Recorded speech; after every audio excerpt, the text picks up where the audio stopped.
বাংলাদেশ জাতীয়তাবাদী ছাত্রদল চট্টগ্রাম দক্ষিণ জেলা শাখার নবগঠিত কমিটিতে সদস্য পদ পেয়েছেন লোহাগাড়ার সন্তান শহীদুল ইসলাম শহীদ।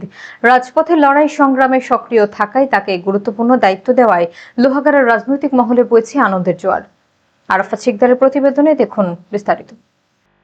চট্টগ্রাম দক্ষিণ জেলা ছাত্রদলের নতুন পথচলায় লোহাগাড়া উপজেলার কলাউজান থেকে যুক্ত হলেন ত্যাগী ছাত্রনেতা শহীদুল ইসলাম শহীদ। বুধবার সংগঠনের কেন্দ্রীয় সংসদের সভাপতি মোহাম্মদ রাকিবুল ইসলাম রাকিব ও সাধারণ সম্পাদক নাসির উদ্দিন নাসির এই নতুন কমিটির অনুমোদন দেন। শহীদুল ইসলাম দীর্ঘদিন ধরে তৃণমূল পর্যায়ে ছাত্রদলের আন্দোলন সংগ্রামে সক্রিয় ভূমিকা পালন করে আসছেন। দলীয় সূত্র জানায়, রাজনৈতিক নানা প্রতিকূলতা এবং স্বৈরাচারী সরকারের হাতে একাধিকবার কারা নির্যাতনের শিকার হওয়া সত্ত্বেও দলের আদর্শ থেকে বিচ্যুত হননি এই ছাত্রনেতা। তার এমন ত্যাগের স্বীকৃতি স্বরূপ তাকে দক্ষিণ জেলা কমিটির সদস্য নির্বাচিত করায় লোহাগাড়ার রাজনৈতিক অঙ্গনে উৎসাহ এবং উদ্দীপনা দেখা দিয়েছে। এক প্রতিক্রিয়ায় শহীদ জানান, দলের অর্পিত দায়িত্ব পালনের মাধ্যমে তিনি সাধারণ শিক্ষার্থীদের অধিকার আদায়ে সব সময় পাশে থাকবেন।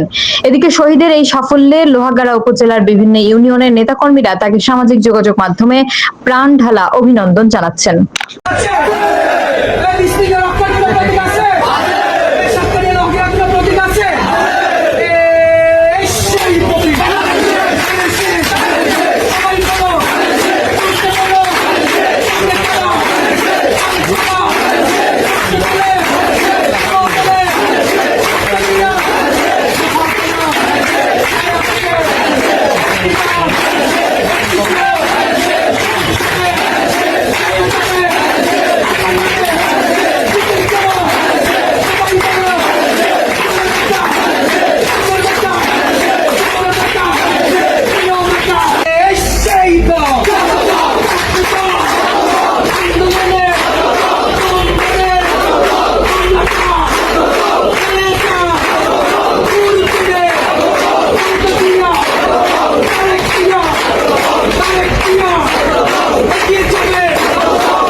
নিউজ প্রতিদিন, সব সময়, সবখানে।